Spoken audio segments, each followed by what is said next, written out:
Hey everybody, welcome to the Resistance broadcast. I'm John. I'm back in the base, baby! All right. Thank you for joining us today. Not in your bedroom anymore. I'm not at my parents' house. Which is also the basement. So you were doing a Star Wars podcast from your basement. The basement is open. Right. Yeah. It was right there. Yes, welcome everybody. It is September 7th, which is insane to me. Even though like this whole quarantine time. Yeah, happy Labor Day, everybody. This quarantine time has felt like it was a really long year, but then at the same time, summer felt like it wasn't here because I really didn't do as much as I'm used to doing and whatever. But I feel like Rey in The Force Awakens, where she's just scratching those ticks on the wall. Yeah. And it's like it's almost time to put the shorts away. You know, kids going back to school, all that crazy stuff going on. I put up a poll at this point, almost a week ago, just curious what people think about, even though it hasn't been canceled or anything, it's not being talked about at all. Do they think Rian Johnson's trilogy is still happening? And 53% of the people said they don't think it's happening anymore. And 47% of the people said they think it still is happening. But most of the comments were, I voted yes, but that's just because I hope it is. In other words, like I was going to say that. The yes people are probably doubts. just wanting it to happen. Yeah, so it's interesting what's going on here. And I know we bring this up every once in a while, but it is strange the more and more time passes, and we're really coming up to the 3-year anniversary of its announcement. So James, Lacey, what do you guys think about that? Without us, that's why I didn't want to get into it on like the show. But were you surprised that most people think it's not happening? I guess my thoughts are, how did he get it in the first place? A lot of people would just assume that he just worked really well with Kathleen Kennedy, but I think we've kind of uncovered or kind of speculated or I don't really know exactly what the story is, but my understanding is he was supposed to do episode 9 and then was kind of said, hey, we're going to have J.J. Abrams do it, but in turn, we'll give you this trilogy. So I feel like there is kind of a contractual or like business arrangement that is set up there. So that makes me think that no matter how long it goes, Disney still owes Rian Johnson $20. That's what I think is kind of happening. So Ryan keeps saying, I am just waiting for them to give me my $20 back. This reminds me of, it's like, you know, in The Office when Michael fires that guy Devin, and he's like, hey, if it makes you feel better, here's some coupons to Chili's. Yeah. Lucasfilm's giving Ryan his coupons to Chili's at this point. I totally understand that, you know, it's weird because they said he was doing this trilogy.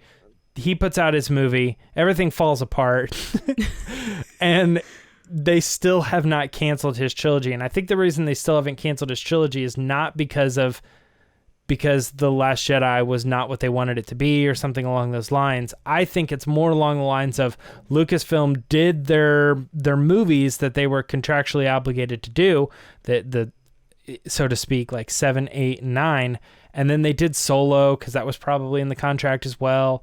And now they just don't know where to go or what to do. And I know I feels like the easy answer would be to hand it off to Rian Johnson, but I think they're still just going to be like, let's use our $20 that we have now on other stuff, and then when we make our money back, then we'll give Ryan his $20. So I still think it's happening, but yeah.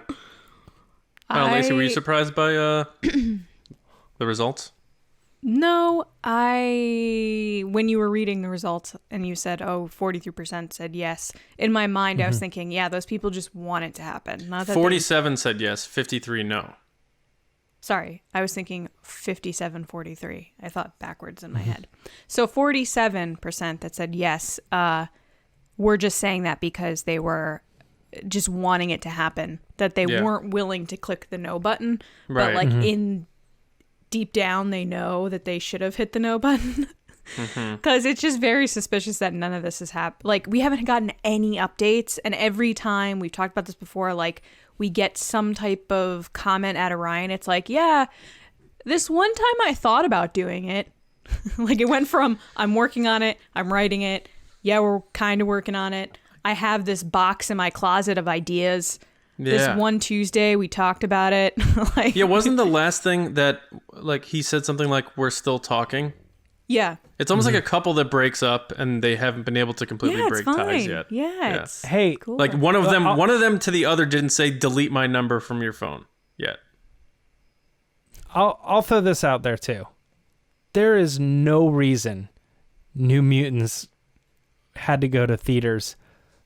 They should have put that movie to streaming, and it would have solved so many problems. But the thing is somewhere along the lines, there was a deal that was made that said this movie is coming out in theaters. So they had to just keep doing what they were doing, no matter how ridiculous it was, which was pushing it back. Sounds like until eventually the theaters open. Yeah. Well, yeah. I mean, that's kind of a different thing. But I'm saying I feel like this movie was done, and they were like, well, we can't release it because we have to release it in theaters. And everybody's going, why? What? Why is that a theater movie? Have you seen it? It doesn't make any sense. No, but I just heard it was like, meh. Yeah, there was no reason this was like you understand Tenet, you know what I mean? Mm-hmm. But and in a weird way, you kind of understand Mulan, but even Mulan is being pushed to whatever. But New Mutants, New Mutants had to be a theater movie. No, it's because the deal was done a long time ago, and no matter how long it takes, I feel like it's still the deal. Well, regardless of how it does, we're not starting a hashtag make mutants 2 happen. So, my last thing on the Rian Johnson thing, when he got the deal, it was before Last Jedi came out, before Solo came out, and I think it was surprising that because his movie hadn't come out yet. I remember being like, "Really?" But I think Lucasfilm was still walking with that swagger. Like every movie we put out right now is going to make $1 billion. We're still thinking about putting out 2 movies a year. 3 movies is nothing, and now it's like a huge amount of movies. And then on top of that, just the discourse with fans, and a lot of people don't like Rian Johnson or whatever in Star Wars. And I remember thinking it was a power move. Like they're like, oh, we're so confident in this Last Jedi is that you have to go see it. We're giving this guy a whole new trilogy. It's that good. I personally hope we do see more of him. I say that a lot, but I'm just thinking, I don't know, as more time goes on. But before we get into the news, we do have to go through our giveaway winners. We did the giveaway finder, and that is our contest that is sponsored by Jewelry Brands.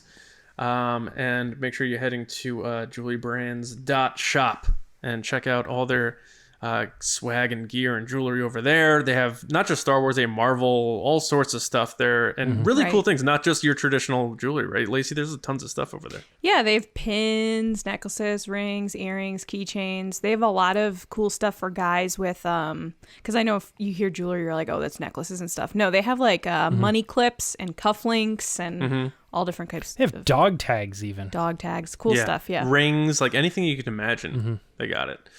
But yeah, so we did our giveaways where we were giving away the enamel pin of Babu Frick and the little Wayfinder light up keychain. So you can literally have it hanging from your car and pretending you're Kylo Ren going to find Exegol in your little Honda Civic or whatever you have. Don't you have a Honda Civic? Yes, I was wondering why you were saying that. Well, because I have an Accord, and I'm like, well, I don't want to say my car, so let me see. Yes, my little Honda Civic. So yeah, all right. So our winner on Twitter was Mike Sellers at Puck32Ellers. So congrats to you, Mike. Good job there. We'll get in touch with you and get those pairs out to you. And from Instagram, Lacey, who was our winner? Our winner was Greg at Ion Cannon. All right. Nice. 2 winners, 2 items going out to each of you. Thanks to everybody who entered. Obviously, this September, more giveaways coming down the line, but we appreciate everyone entering that. And thanks again to our friends at Jewelry Brands for sponsoring that with us. So make if sure, you didn't win, you can go to their website and get 10% that's what off. that's what I'm about to do. Okay, cool. A little copy here. Head to jewelrybrands.shop and check out all their awesome items from Star Wars to Marvel, all down the line. Really awesome stuff. And at checkout, use TRB, and you'll get 10% off your purchase. So make sure you use that promo code TRB, and you'll get 10% off. Pretty cool. And then it'll make you think of us, which is always a good thing.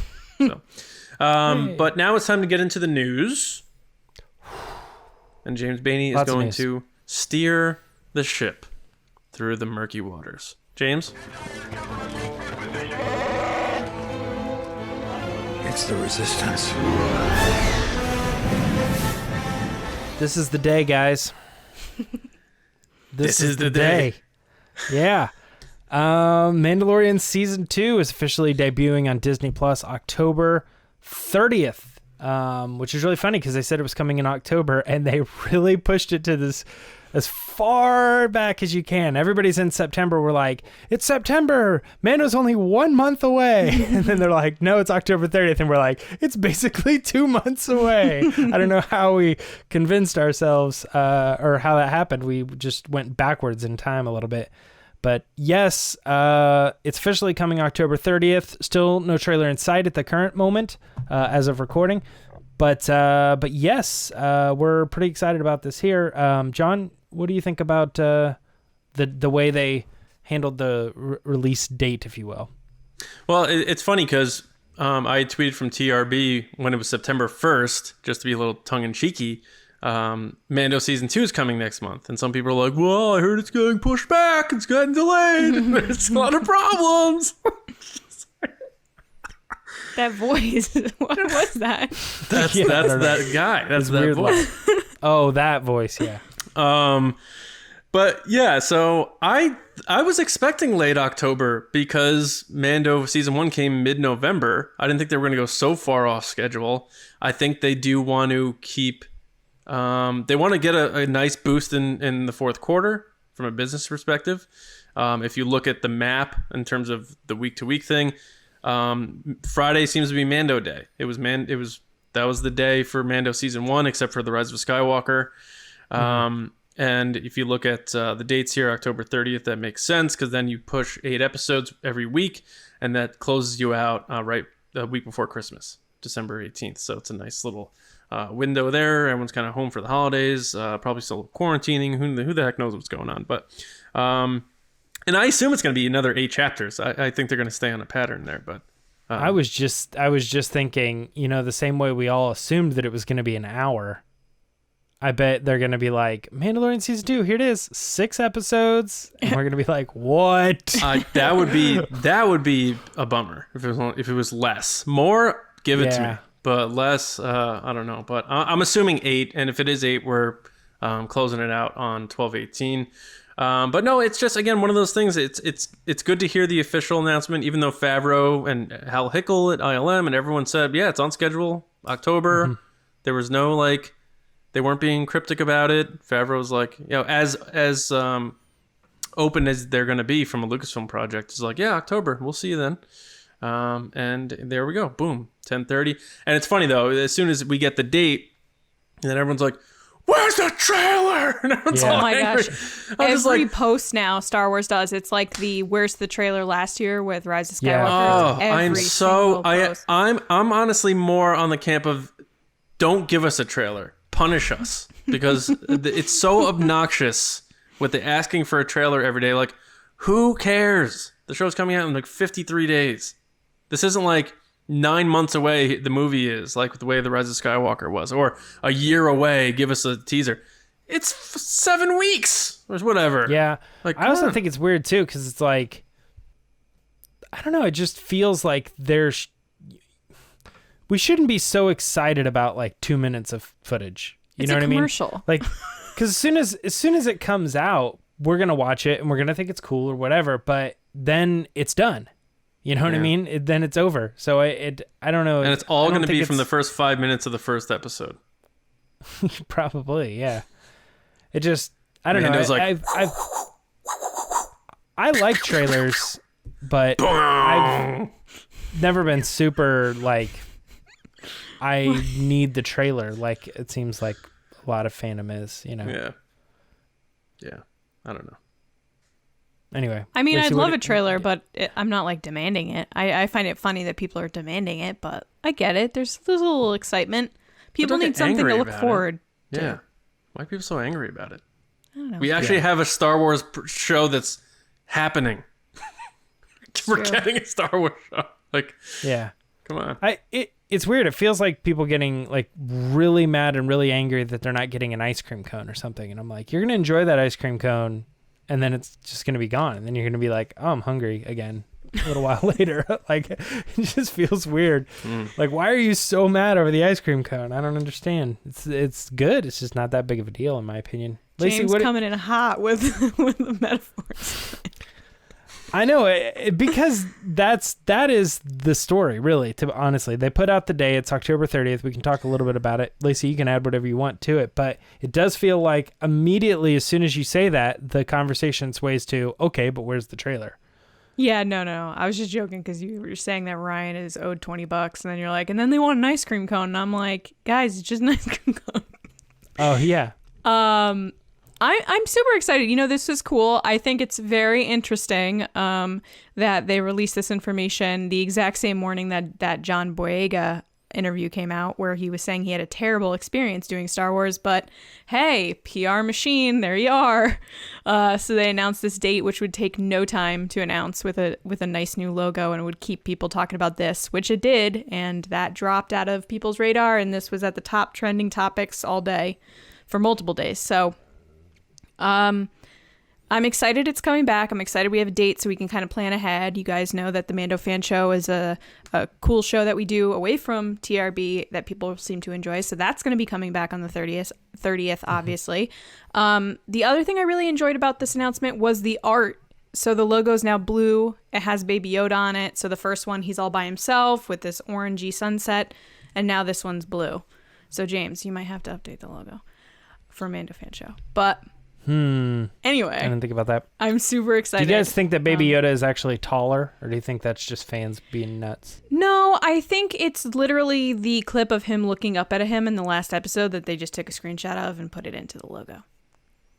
I don't try to look too much into these things, but if they make him too small, you can't make out anything. So I think even if he is a little bigger, I'm sure it's just for the aesthetic, the look of it, not for, he's actually bigger. But it's typical Star Wars fans, we're like, he's actually 3 inches taller than normal. It's spelled like bigger Luke. Tauntaun. No spaces, no capitals.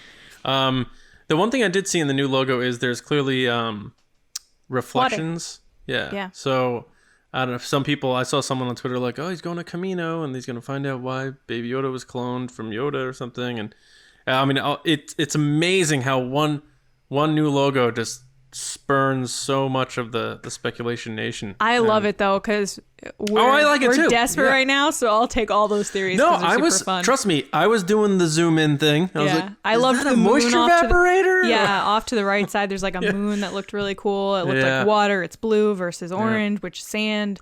And I almost cool. Like a part of me wanted to tweet thanks to John Boyega for giving us the release date for The Mandalorian, in a way of like paying like tribute to him, like they took your spotlight, but people would obviously not have gotten it that way, and I would have gotten like dragged over it. And before people go crazy in the comments, I'm not saying that they didn't have this planned, because Disney and big companies always have these things planned in advance. I'm sure it was sitting there waiting to be announced, but it's very suspicious that all of a sudden that interview comes out and it's all anybody's talking about for about 30 to 40 minutes, and all of a sudden this announcement gets made. And you know what though? It could have been coincidence too. It really could have been. It could have been, but I'm gonna put my money that it isn't a coincidence.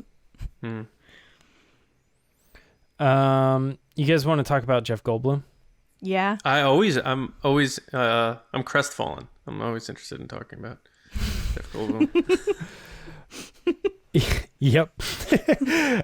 No, he was doing an interview with Insider.com, and he was asked, what he thought of working with Taika Waititi and how he's involved with The Mandalorian, and would he ever want to go back and work with him again, or specifically be involved with The Mandalorian. And he kind of gave this interesting answer that says, yes, I'd love to work with him. He's great. I loved him even before I did Ragnarok with him. And he kind of alluded to the fact that he has been in contact to work with him on a future project, but he couldn't say what it was because it was all very hush-hush, right? So I think that just got people really kind of questioning is there a chance that Jeff Goldblum could potentially be involved in the Star Wars project that Taika Waititi is working on? Whether it be Mandalorian, which, correct me if I'm wrong, he is not returning for season 2, right? But he is working on a movie, so that would be more likely where it is. So even though this question was about being involved in The Mandalorian, the fact that he says he might be working with Taika Waititi points to Star Wars. So Lacey, take us away. What do you think about this? Are you a Jeff Goldblum fan? I am. I think he's so wonderful. And Jurassic Park is like one of my favorite movies, and he's one of the best parts of that movie. It's funny, though, when you read any interviews with him, just because I've seen him do a lot of interviews, especially for the Disney Plus stuff last year at D23, you can hear him talking when he gives the answer. Like, they don't change anything he says. So, like, one of his quotes is, like, I'm a fan of it. I'm a fan. Of course. A fan. Like, he's just, like, you could see him doing that thing where he, like, thinks it through as he's talking. And I remember him doing it with Spider-Man, where they're like, did you hear that Spider-Man's no longer in the MCU? And he's like, what? That is the best. Yeah, like... That's when he says crestfallen, yeah. Yeah, he's just like, what? He's like, what? No, this is the first I'm hearing of it. Like, yeah. He's just so funny. And again, one of the best parts of Ragnarok, he was so funny in that movie. So naturally, gonna put my John Hoey backwards hat on for a second. When he says that he's working on a secret project, I immediately was like, John was like, I'm connecting the dots. Secret project. Yeah. The only thing Taika's really working on right now is Star Wars, from my understanding, right? Like, I don't think he's working on anything else that's secret. And Disney seems to be one of those things that, more than anybody else, they're so secretive. So yeah, no, I would love for him to be in Star Wars. I wasn't a fan of them being like, you should be an alien bounty hunter like Taika. I was like, okay, interviewer, let's back off throwing him in the same box as another character. He's doing Thor: Love and Thunder. But that's not really a secret project, though, because they've announced it. Well, I guess neither is Star Wars. Jeff Goldblum's return for that movie could be a secret. So you're saying it could be that. I don't know. I just feel like because they brought that on stage at San Diego Comic-Con, they've been very open with a lot of parts of that movie with Natalie Portman's character. I don't see that as like a secret project, whereas Star Wars definitely is right now. They haven't released what it is, what the title is, what it's about, when it takes place, nothing. But I think he would be cool. I mean, he's going to be good in anything he does, so I'm all for it. But just the idea that these conversations are happening about potential Star Wars movies is just exciting in general. Yeah. John, what do you think about Jeff Goldblum being in the Star Wars project? I've always been a big Jeff Goldblum fan. I even like The Fly and a lot of his other like weird movies. And of course, The Big Chill, Lawrence Kasdan's movie. He was amazing in. It's funny, like everyone loves Taika Waititi's like zany personality and his quirkiness and stuff, but like, Jeff Goldblum was Taika Waititi before Taika Waititi. Like that's, when you gotta go. Taika Waititi is almost like he went to the school of Jeff Goldblum on how to like be in terms of being weird, and Goldblum's still that way, and he puts off this like insaneness. And then there's always that moment where he turns it back on and he's like, I'm just making sure you understand that I am smarter than you. like when that person interviewed him about, did you hear about Spider-Man may not be... No. He like freaks out. He's like, oh, this is the first I'm hearing of it. I'm crestfallen. What am I going to do? And then he's like, I'm sure they'll figure it out. He's like, it'll be okay. It's just a movie. Because he leads with emotion. Yeah. No, yeah, like he does. anytime anybody ever says like, let me tell you a story about when, I did something and it's like not even that crazy of a thing. He always is like, oh, no. Yes. Yeah. I think he likes to poke fun at people taking things too seriously. He does. I think he is a professional and he takes what he does very seriously, but he understands that there's bigger problems or bigger serious jobs in the world. And he likes to almost poke fun at how serious Hollywood takes itself. That's how I look at it from his vantage point. I could be wrong, but that's how I see it. But what's interesting though is he has a really good way of taking something that isn't serious and making it serious. Sure. Like Like, if somebody handed him a blue shoe, he would be like, blue, the color of the sky. Like, he would like go into all these details about the essence of blue and how it's associated with the water, and I don't know. My favorite thing is, if you guys haven't had a chance, someone, or it was BuzzFeed, did a bucket of thirst tweets, and they put them in this thing, and they had him read them out one by one. And someone was like, "Oh, Jeff Goldblum is like my daddy," and he was like, "Daddy? What do you mean by daddy?" And he like went through this whole elaborate like explanation of daddy, and he's like, "Oh." Like, it's so funny. I would love to see Goldblum in Star Wars, and it doesn't matter what type of role, but I would prefer him to be a human.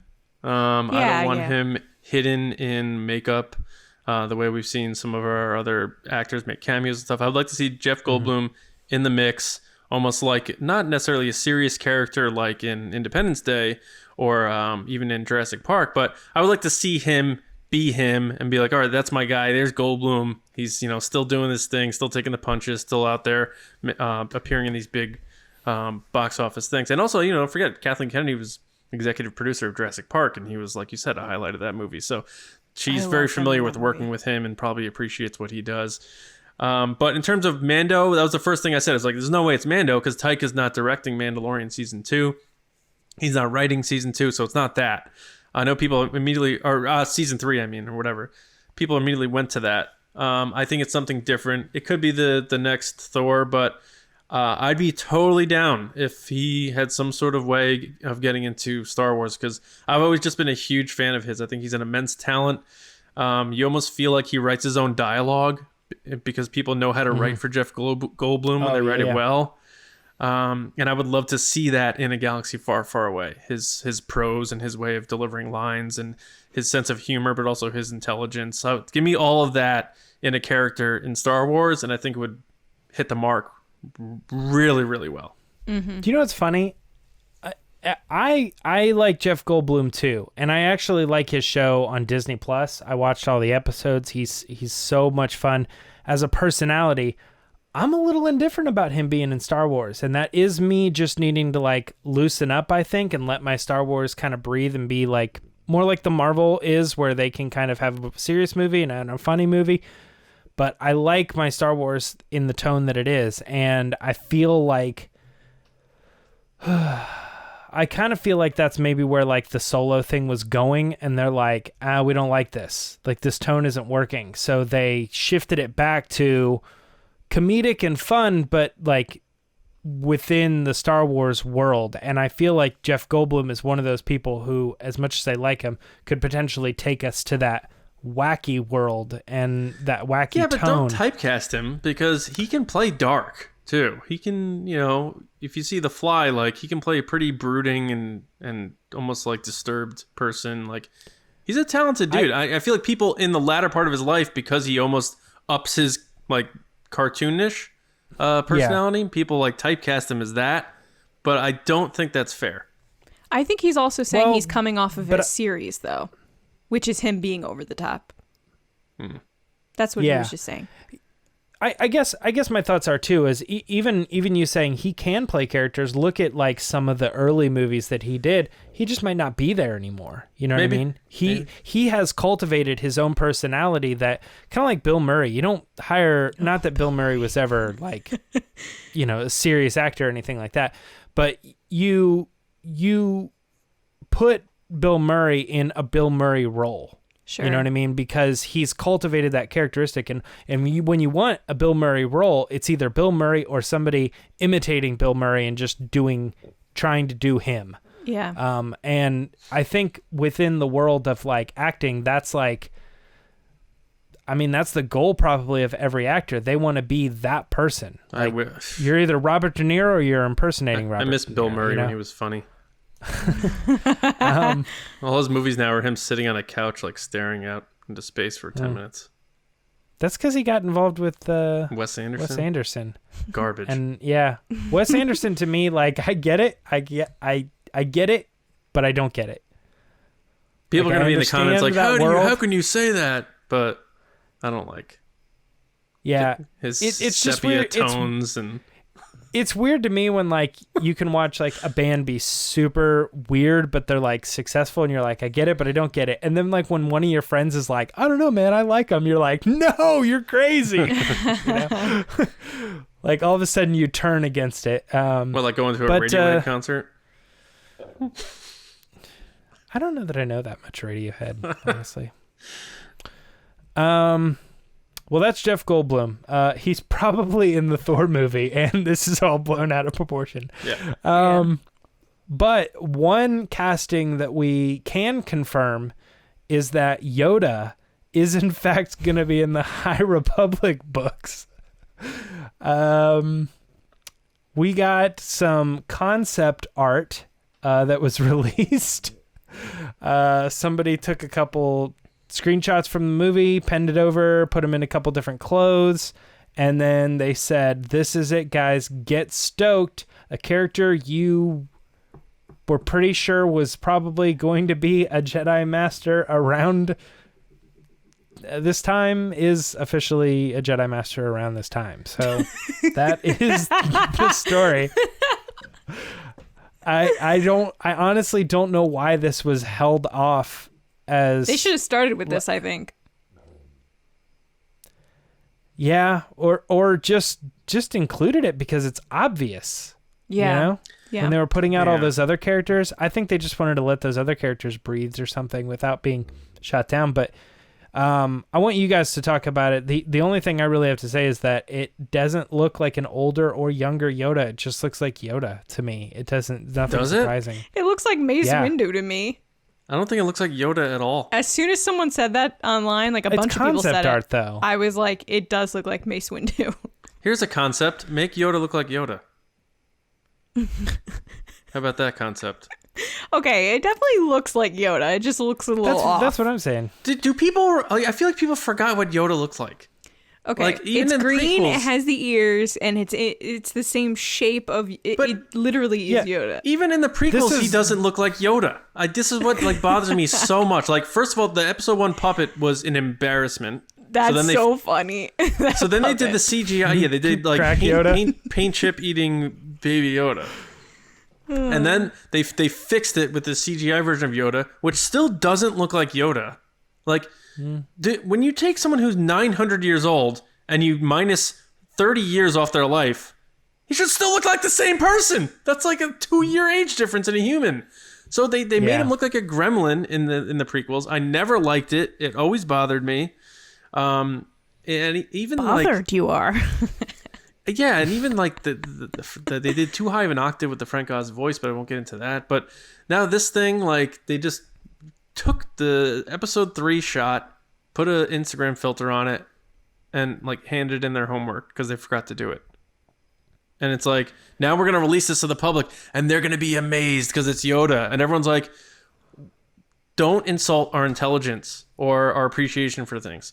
He looks really angry. Like, hey. It's just like, I don't understand. I don't get it, okay? I know that he's going to be appearing in these comic books, I guess. It's for the DJ Older comic, right? Yeah. And that's why they're showing us the concept art.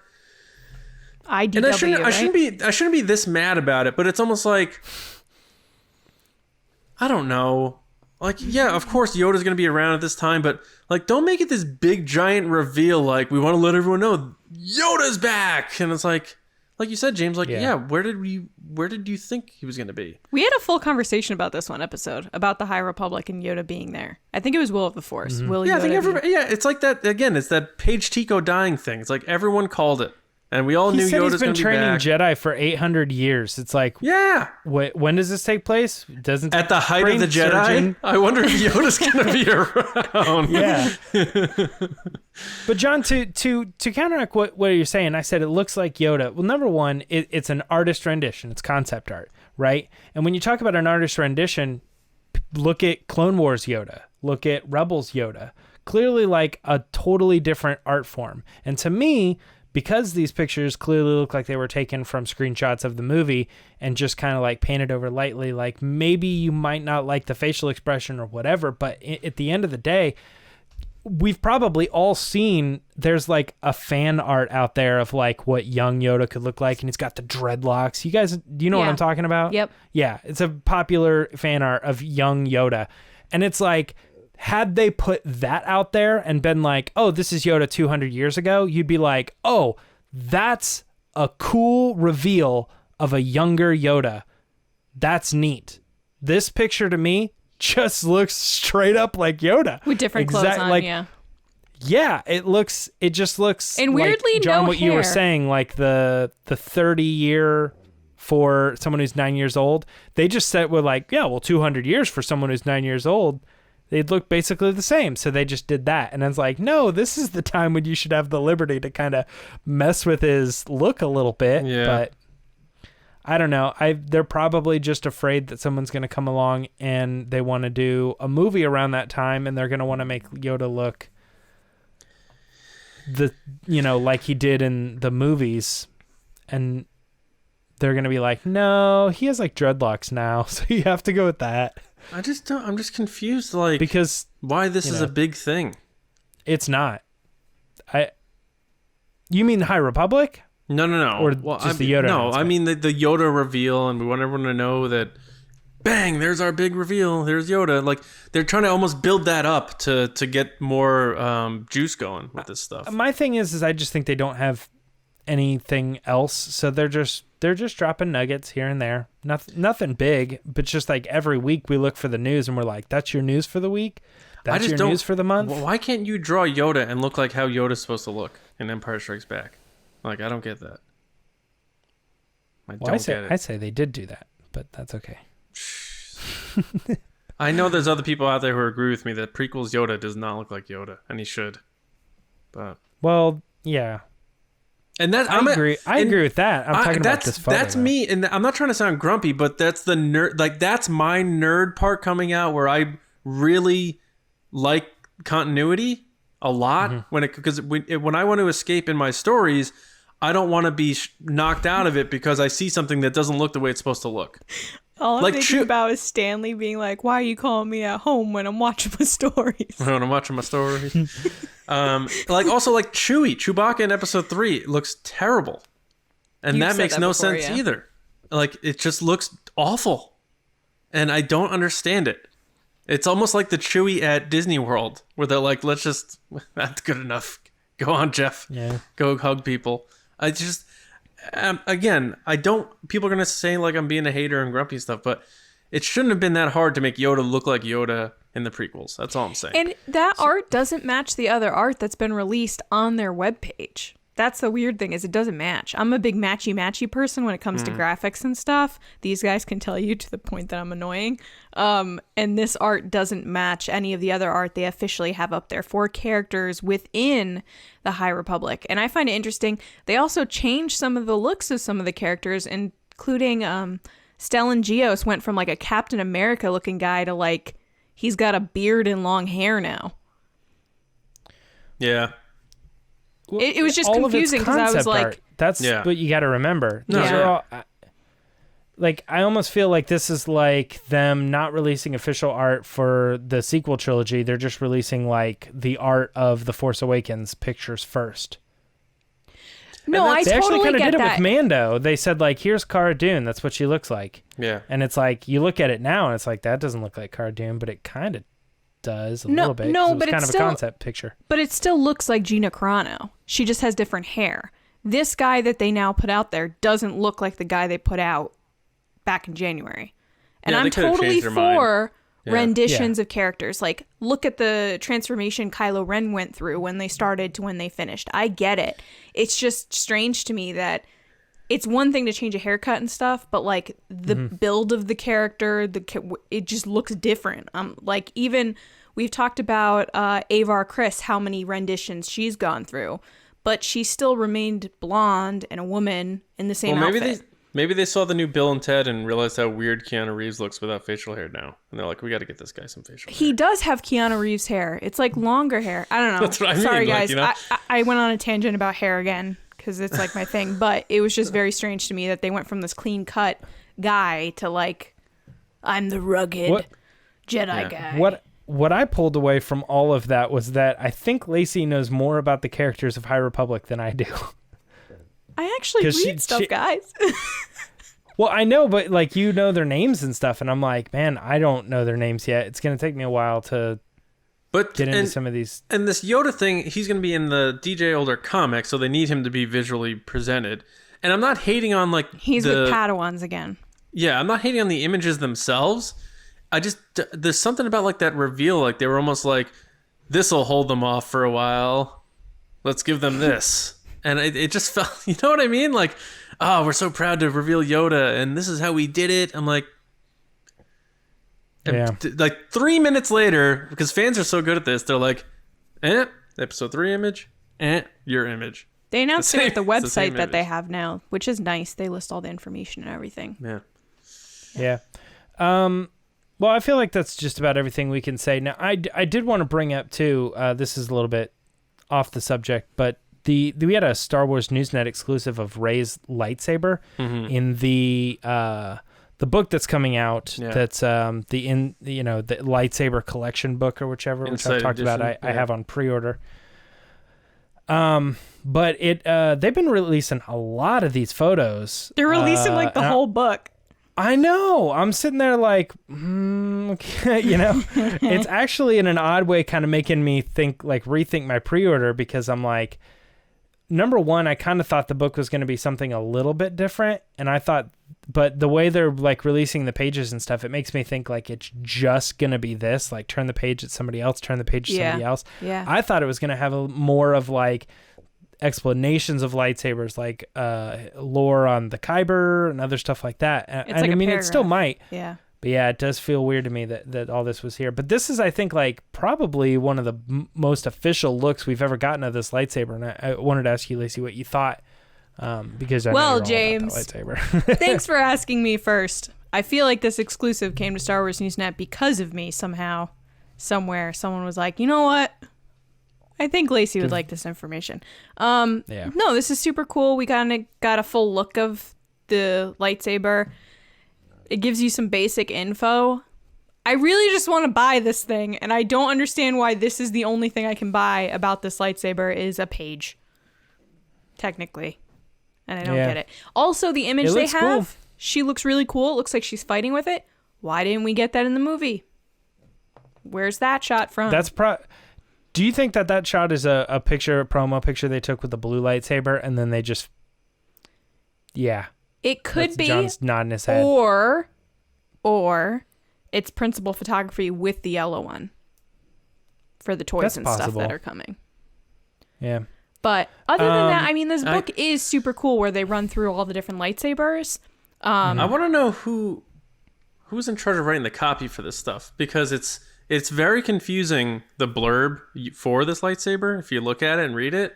Because it says, Rey built her new lightsaber using pieces from a familiar weapon, the quarterstaff that she always carried around with her. But then the next paragraph, it says, the blocky shape at the end of the quarterstaff is replicated in this new saber hilt. Almost like it's not the pieces of it. It was replicated to look like it. So it's just a very confusing way to write it.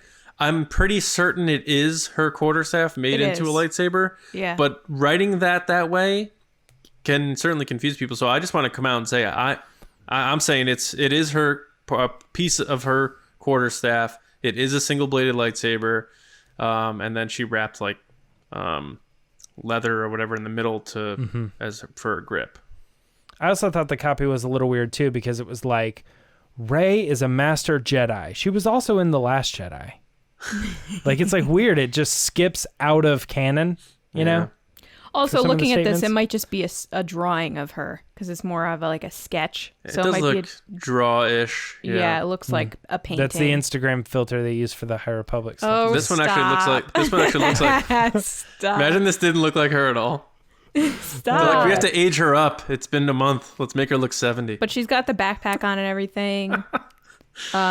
But yeah, I mean, I just want to see this thing in action, but I'm really excited that they're finally talking about it. I feel like we haven't really heard much about it, so this is kind of initiating that, like, yes, we're going to get more info stuff about this lightsaber. I don't know. Well, while we're talking about people who are 70, What? Does anybody play The Sims? No, I don't play this. Oh, I didn't know where you were going. No. I feel like The Sims is a game that like you might have been into it, and so you like showed your parents, and they were like they started their own level, and then you got like way over it long time ago, and they're still playing The Sims. You know, that's I don't know anybody who ever played The Sims. I did. Really? I played a ton of Sims. Are you kidding me? Wait, hold on. So is The Sims like you're playing like real life, but a different life? No, So you have that's to go to the Second grocery Life. store. Oh. Sims is you are not playing a character as yourself. You're kind of playing like you're controlling the environment and space of characters. Yeah, there's a small nuance there, John. Like in a game like Second Life or like a simulator, for like a real simulator, you actually have to do the jobs. But in the sim, it's kind of like you just go tell that person like to go playing do their God. job. Yeah. Yeah, and then they go do it and they come back and they have money and you're like, cool, I'm going to use the money to like build a porch. Unless you on have my the house. code, which is Rosebud semicolon, and then you get unlimited money and it So it's doesn't like matter. Grand Theft Auto. No, because you still play the because you're character. controlling in that Grand Theft character. Auto. Yeah, that's very wrong. I don't like. But anyway, I don't like all these things like all these Batuu and Galaxy's Edge things. And the further I get from being the last person to ever go there, I'm like, just stop sending me these things. Like they just put you. out that 3D video tour of Oga's 360. Cantina and Yes. the guys' antiquities, all that stuff. yeah, Doc Ondor. Yeah. Yeah, I think I think it's really cool what they're doing as far as like bringing that world is to be a place where your Sims character can go visit, be part of the world, and then come back and they can have like Right. souvenirs. It's like it's for an your house and expansion stuff. pack. Yeah. Yeah. I think it looked really cool. It looked fun, especially if you've been playing Sims or thinking about getting into Sims. This would be a really good opportunity for you to do it. So. Did you guys watch the trailer? Mhm. The one thing that bothered me about the trailer is the voiceover of the girl who's like, so Chloe definitely went to Batuu. Oh, wait, hold on. Restart. She made a droid called Cutie. How cute is it? I was like, oh my gosh, I feel like you're talking down to me. Like, I get it. It was so ridiculous. Isn't QT already the name of a droid? Am I wrong on that? KT is Well, the pink R2D2, I think. No, that's not it though. But I thought it was weird because if you're gonna name your droid Cutie, you probably wouldn't. It would name be it QT or QD. T. Yeah. I would name my droid QT314. Cutie pie. Oh, yeah.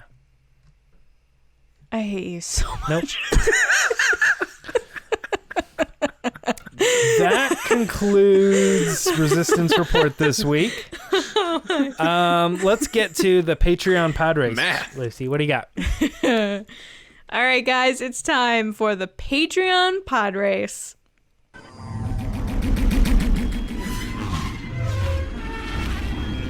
So there's a lot of different ways you guys can support us. You can follow us on Twitter at RBATSWNN. You can follow us on Instagram at The Resistance Broadcast. You can like and subscribe to this video on YouTube. We're getting close to hitting a milestone, so make sure to follow us over there. Subscribe. But if you want more content from us, including tons of videos, polls, mailings, etc., you can head over to patreon.com/resistance broadcast. Right now we have a special offer going on that if you join at the commander level or higher, you get a 4-pack of vinyl stickers that were created for Star Wars Celebration. You have Gary the Porg, the Mando Fan Show helmet, Make Solo 2 Happen, and Resistance Broadcast, like the word logo, which is super cool. But yeah, they're weatherproof, waterproof, can be placed on laptops or anywhere you want. Oh, really? I didn't know that. Yeah, anywhere you want. I threw 4 of them in the ocean, and they came back in a tidal wave, completely fine. You definitely didn't, because you don't have any of these stickers. Oh. Okay. So 4 we get into the pod race, we want to say thank you to our generals, which is our top tier. So thank you to Carmelo, Andrew Staley, Jeremy Myers, Neil Shaw, David Probus, John Reese, Micah Harrison, Jetta Rosewater, Michael Gaines, Bethany, Russ Harbison, and Kendall Gilnar. Okay, I got to interrupt real quick. Yeah. He probably doesn't want me to say anything, but I'm going to anyway. Neil Shaw sent me stuff for my son for his birthday, and also I announced this on Twitter, but we're expecting a girl in March, and he sent us stuff, baby stuff, for our next baby. So thank you, Neil. Like, unbelievable that he did that. It was crazy. So Neil, I'm putting you on blast because everyone needs to know how great you are while you're out there even trying to cure COVID too at the same time. Crazy, man. Thank you. How do you think he got your address? So this week... I'm popular. I don't know. No. Our he told general, me you gave me. He told me. General Mello was asked. Oh, so I should probably explain what this segment is. I was thrown off a little bit. So this segment is we give generals a chance to be a part of the show. We ask them a fun question. They give us their answer, and then we react to it. All right. So General Mello, we asked him, do you like when Star Wars uses flashbacks? Whether yes or no, explain why you feel that way. So Mello, take it away. Hello guys, and greetings from España. Hopefully you guys are doing great over there. I'm actually having a good week this week, and I'm taking some time off starting today. To the question, flashbacks. I don't know if I like them. I've seen them in Rogue One, Rise of Skywalker, and The Mandalorian, and some animation. But apart from that, I don't remember seeing it anywhere else. I don't mind them as long as they bring an enhancement to the narrative and create character development. But in my opinion, I prefer visions. Visions are better. I think the visions create some emotional heaviness for the characters, especially because it's like a visual representation of the Force going through them and making them realize or find something out. Well, that's all I have. Viva la Resistance. All right. Well done, Mello. John, what do you think? Well, I gotta be like Mello, right? Put my shades on and say, "Greetings from España." That's a good answer.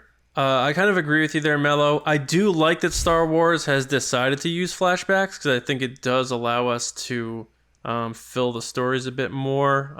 Like, for example, seeing Leia and Luke train fighting with the lightsabers, I thought that was very cool. So I dig flashbacks, but I see what you mean. You like Visions better because of the Force, and I get that. Like, I still watch the Vision from The Force Awakens, and I'm there's still things I haven't seen in that amazing clip. So, and also the Vision in The Rise of Skywalker when Kylo's touching the helmet and Rey falls down, and that whole scene I love too. So I'm kind of with you in the Vision thing. So that's a fair point. But I like how you said, I don't necessarily like them, but I'm okay with them. It's almost like the Lando thing. You accept it. That's the Jedi way, not the gray Jedi way. The Jedi way. Thanks, Mello. What's a gray Jedi? Mello. James? No, I think I'm the same way. I would say that if there was a distinguishment of why I like the Visions better, I think I like the Visions better because they can be interpreted, whereas like a flashback's like, oh, that happened. Does that make sense? Mm-hmm. As opposed to it just being like less with the Force. Like, I like the idea of somebody having a vision, especially like Anakin, and always in future the motion is you can't be sure that what you're seeing is in fact the way that it's going to happen. So why is John laughing? I think you just double Yoda'd yourself. What did I say? You said always in future the motion is. Oh, nice. That's what he said. No, he said always in motion thanks, is the future. Yeah. Always in motion the future is. Right? Just go back and listen. It was a good time. No, I was correcting you now because you didn't say it like Yoda. Anyway, that's it. Yep. Thanks, Mello, for doing the pod race. Always good to have you as a general. Mello, we miss you. We hope you're doing well in España. I love how you say España. He is. He sends us pictures all the time. I know. great food He sits picks. by the pool. I agree with you. I really prefer Visions because I think it kind of, I don't know, progresses that character and connects them to the Force. Like I was thinking about it today, how much I really enjoyed Rey's vision in The Force Awakens and how much like speculation came out of that vision. Like that whole period of time from Force Awakens to Last Jedi was so fun because people were just kind of breaking down what that vision meant. And I totally prefer that over flashbacks. So yeah, thanks so much. Thanks for being a part of the Resistance, and hope all is well. Now we're going to head to John to hear from the rest of the community. So take it away, John. I just drew John, concept art. Are you stealing my concept art drawing joke What? from Twitter? I'm not still. Come on, stop it. Viva la Resistance. All right, time for Ask the Resistance. I've been wondering, what are midichlorians? All right, so anytime you want to send in a question to the show, you can hit us up on Twitter at RBATSWNN and use hashtag AskTheResistance, and we'll find them and we'll talk about them on the show. So we have a few here today. The first one is from Kev at Jedi_Kane. What is going on, Kev? Thanks for the question. Lacey, do you think there will be a post-Return of the Jedi animated series with Luke, Leia, and Han? If you do, when do you think they'll make that? Hey, Kev. Thanks for the question. Hope you're doing well. I think they will make a Leia, Han, and Luke show post Return of the Jedi. I think it's an easy way to use those characters and have cool adventures and stories with them without recasting those characters. There are people that really do a great job doing the voices, so they could even bring Mark Hamill back. I think he sounds a little bit older. They tried to do that with Forces of Destiny, and you could just tell. But I could definitely see them, if they wanted to, they could bring him back to do that. But when do I think they're going to do it? That's the tough part of this question, Kev. I'm not really sure because, as you know, listening to the show, we're kind of like up in the air about a lot of Star Wars stuff. But I would like to think that they'll probably do it within the next 10 years ish. Yeah, that makes sense. I think that they're going to probably finish out the Bad Batch series, and they might even have this already in the timeline of shows that they're going to do. But yeah, I could see it in about 5 years. Nice. I saw the trailer. I think it was for the Skywalker saga, the Lego thing. Mm-hmm. And I could have sworn in one of the cockpit scenes, it really sounded like it was Harrison Ford doing older Han. So I don't know if they paid him to do some stuff for that, but I'll have to double check. He might have, that. or maybe he just did it for fun. Yeah, I know he did one of the Lego things previously. So, but yeah, who knows? All right. Thank you, Kev. Will Beeman at WillBeams76. This one's going to you, James. Will wants to know how and when do you think Obi-Wan would tell Luke who he was if Luke hadn't come into possession of R2 and 3PO? So my thoughts on this are based on the comics that we've gotten where Obi-Wan and Uncle Ben have kind of like, argued and fought over, kind of what we know from the movies a little bit too, but they actually showed in the comics. Like Obi-Wan trying to overstep his boundary a little bit and then Uncle Ben having to come in and be like, get the heck out of here. Or that's what yeah. Yeah, what did I say? Uncle Ben? Uncle Ben. You got rice on the mind. Yeah, and him having to come in and be like, don't go anywhere near him. I'm watching him. He's mine, So I got to think that that he was planning on coming forth with him closer to whenever he could leave and go to the academy. And then I think that just kind of keeps getting pushed off in the same way he says, you can join your friends next year. It's kind of like him trying to hold on to him because he knows that as soon as he lets Luke go, Luke's probably going to run off. And right now he's at a very vulnerable time, it seems. So, because he's still a teenager. So I would have to assume that it would be when he was planning on leaving the farm is when Obi-Wan was going to step in. Right on. Cool. All right. Last one here from David Probus, one of our generals on Patreon. What is going on, at pbuffdaddy00. And David asks, just watching Empire, knowing that Palpatine planted things in Kylo's head, do you think when Luke sees his friends in trouble during training that it could be manipulation from Palpatine because he and Vader are luring Luke to turn him? I'm saying no on this. I love the idea. I think that's cool. That would make sense. But just because of how the scene played out, and it turns out that they were in trouble and it wasn't some kind of red herring to lure him, sort of like the old fables, how like the monster would lure the kids in with lies or whatever. I don't know which one I just made up. I don't know. But was it Big Bad Wolf? I don't know. Whatever. But and also Yoda says it is the future you see. Like Yoda it was almost like Yoda saw what Luke was seeing too. And also like confirming to him you're seeing the future. And he's like different places, friends you have there.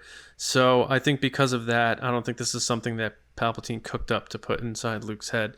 Though I do think that's a cool idea, David. So I'm not dismissing the creativity there. But in my opinion, I don't think that was the case there. Whereas with Kylo Ren, he was putting all these different voices and knowing what buttons to push to make him do and feel certain things, especially the Vader voice. So I think those are two sort of different things.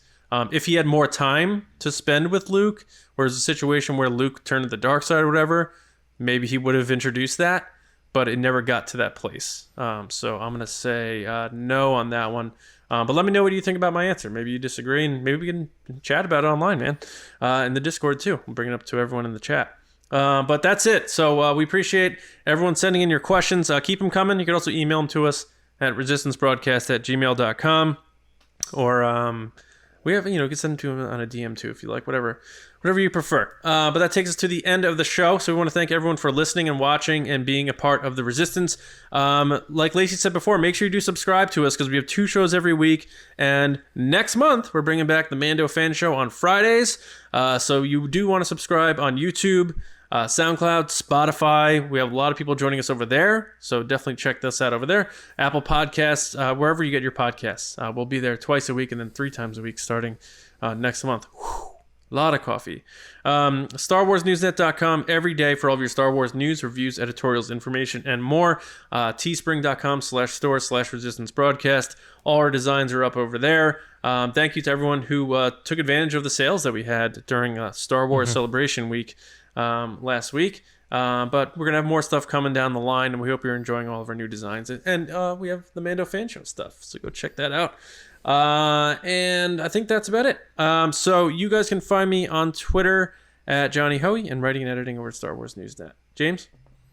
You can find me on Twitter and Instagram at Meyer Trunks. And also, if you just finished Thrawn Ascendancy Chaos Rising, because you came out last week, you just finally wrapped it up, be sure to check out book discussions with Kyle Larson and myself. We talk about the book, go into spoilers, just have a full-on discussion. It's like a spoiler review, if you will. So review at the beginning, and then we get into spoilers at the end. So check it out. I also like the what happened in this videos. Yeah, so if you literally do not care to read the book, but you're kind of interested in what happened, we also do a rough breakdown of, the basic story, just kind of, if you were like, what happened in that book? You're like, you care about spoilers? No? Okay, cool. That's what I'm talking about. This. Yeah. Lacey? If you like Star Wars, you can follow me on Instagram and Twitter at Lacey Gilleran. I had nothing to share, so kept it simple. All right. Sometimes simple is best. Some of the best songs of all time have 2 chords. But I'm going to play us out here by saying we'll be back on Thursday, where we're going to we're taking over for a day in our dream fantasy land, where we're going to develop films for Disney Star Wars. So we're going to give our pitches, not really our pitches, but who's going to write them, who's going to direct them, who's going to star in them, and our premises, and we're going to talk about and have a good time. So enjoy your weeks, and we'll see you on Thursday morning with another episode right here on the Resistance Broadcast. See you around, kids. I waved too early. Just wave the whole episode, and then when it comes, then,